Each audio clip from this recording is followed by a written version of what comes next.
Hey family, I'm SNwadiei. I'm HYBASIA, helping your brothers and sisters in Africa, which is my nonprofit organization, as well as the Creole Griotist. Happy Sabbath, Shabbat Shalom, Juma Mubarak, and whatever else you guys practice out there and believe in.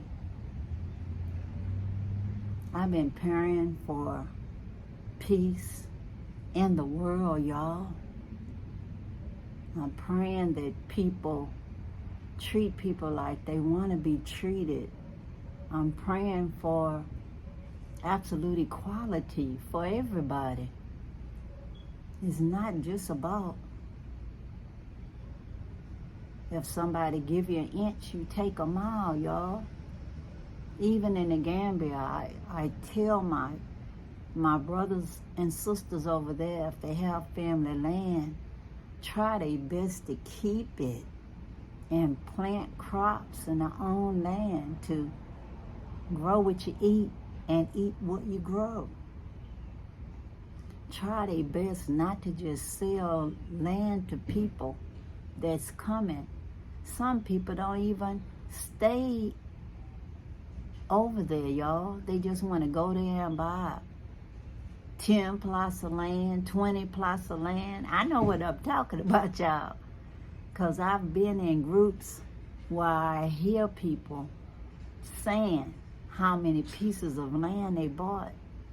And the whole object is for them pretty much to hoard the land and then flip it for more money. And in the meantime, the poor people that's there end up being disenfranchised from their own land, where they can't even afford to buy housing there. And it doesn't even matter if the housing subdivision has a street named after their group, which is what I think is really, really strange to hear somebody say that it's supposed to be something to honor somebody if the people themselves can't afford to live on that street themselves, not just work there as house help or somebody that helps to keep the land clean or maintained. It almost seemed like a sci-fi movie, y'all, that you go from having ownership of your own place and then turn around and just being servants there. And people's taking your dignity slowly by slowly. Even just watching these movies, y'all, just make me scratch my head when I see how people talk to each other and disrespect each other because of a caste system, y'all. They be like threatening to slap people in the mouth, and whether they the employee at the office, like a secretary, or somebody that opens the gate and closes the gateman. Y'all, it just have to stop.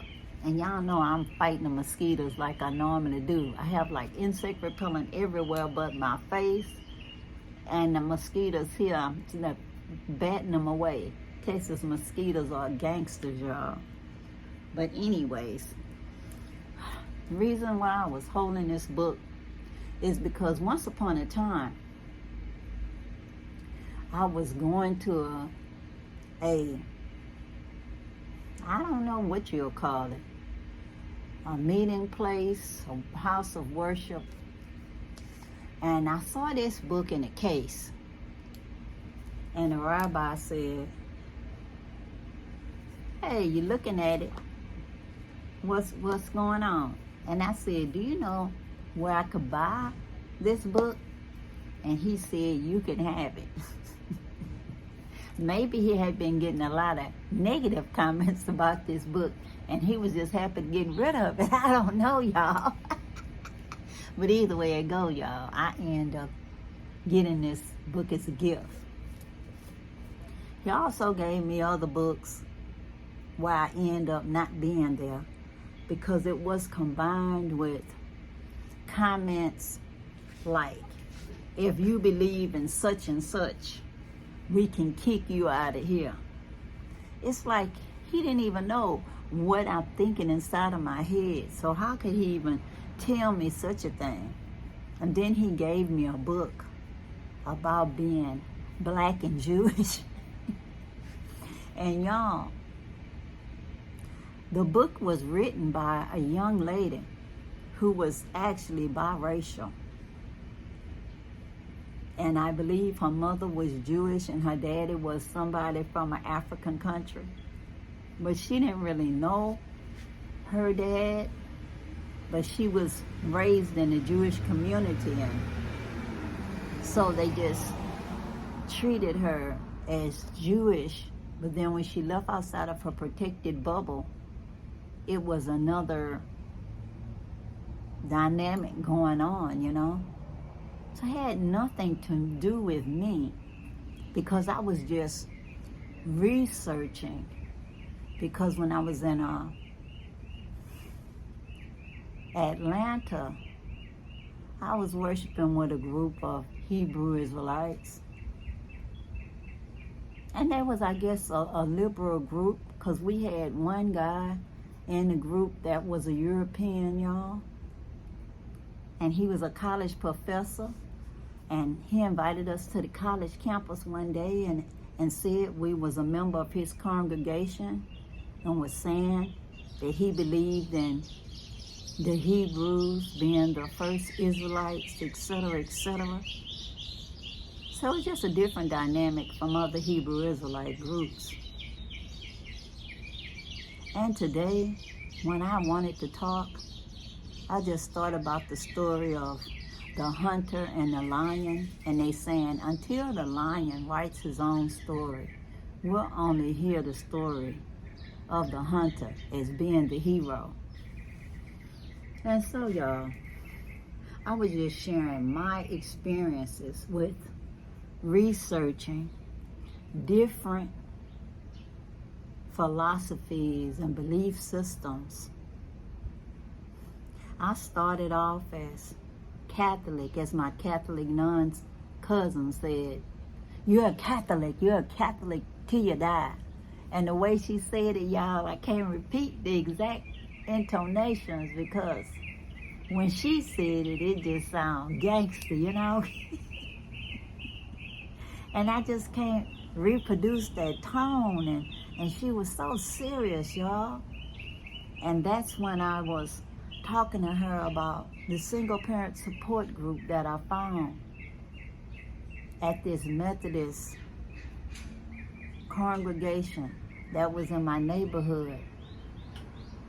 And it was a suggestion from a school counselor because I was having problems with one of my sons in school, and she said that they had support groups there saying, I'm not trying to change your religion, it's just that we have support groups at my church. Maybe you might be interested. And y'all, I just wanted to know. And when I got there, they had Boy Scouts, they had Boy Rites of Passage program, they had karate classes. So I signed up, y'all, into the single parent support group and signed up the boys for karate class as well as Boy Scouts and Boys Rites of Passage. So I did my best, y'all. I did my best to try to have them influenced by positive men. As they say, black men, positive role models. I tried, I really tried. Their father and I was married when I had all of them, y'all. But that's a story for another day, as other people will say. But I'm telling you, y'all, life is very, very complicated. It's not just about good and bad. it's just sometimes about right and wrong. And some people just taking advantage of situations and making things political, and things have so many layers like an onion, y'all. Even when I come out here to do a video, it's like quiet. And then once I'm out here goes somebody with their yard cutting grass. It's so crazy. I know they don't know that I'm out here, but it's just so coincidental that no matter where I go, the front yard, the backyard, I start off with silence. And then before I finish the video, it's somebody with a crazy lawnmower or weed eater or something making noise in the background. Hopefully it's not too distracting. But anyways, like I was saying, belief systems are so interesting, y'all. I researched as many as I could, and for the most part, what I've learned is that people are the same everywhere. It's good and bad in all groups. So I try my best to treat people like I want them to treat me. And I try to encourage people to keep a hold of what they have and build it up instead of letting it go. Because somebody else will take your raw product, add value to it, and sell it back to you for way more money. And then when you have your land gone, you have nothing left. Even to this house, y'all, it's paid for. And people will ask to buy it as is, like they doing you a favor, knowing good and well they just want to flip it, and you'll end up the loser of the deal. And then you can't even buy another place because the market is going up so high that even buying a tiny house is more than what you would get for your house, quote, as is, unless you're smart and you let people have a bidding war because you sell it through a real estate company and let that agent put it on the market and let lots of people bid on it as is, and you'll still get more money than if you just took offer from one person who act like they was doing you a favor. Because believe me, y'all, people will give you a little something and think that you are so desperate that that little something seems big to you because of how little they think of you. And they think that that little something is a lot to you because they don't know you. They don't know you. They don't know what you've had in your life or what you have now. It's just their assumptions of what you have. And just them seeing what you do abroad, that they think that you're in a hurry to pack up and leave and go somewhere else. Y'all, the way the world is getting so, I don't even know what word to use, unstable. I actually would be afraid to just sell everything I had to move somewhere else. Because what would happen if all of this turmoil starts where I move to, where the insurance over there is not really that good, that you would have paid insurance and something happened to your place, and you may not be able to find that company to even pay you back. They may be a no-show. You might just lose your money, and your land will be no more because of the conflict that's there. I love doing my good works abroad, y'all, knowing that one day it will belong to the people there, not to be sold, but to be used as a continuous project to teach the people about permaculture. And the food forest will get bigger and bigger, more mature as time goes, and become a self-sustaining model for the future. I'm so happy when I think about that. It was never about just me having it, thinking that it's supposed to be a personal generational wealth for my family. My family is not even interested in the motherland. They have family land in Nigeria that they have from their father's side, and they're not really interested. You can't control where your family considers dear to their heart, y'all. All you can do is think about who actually will cherish it and put it in trust for them. So, our food forest will always be for the people of Jambanjelly, that community there.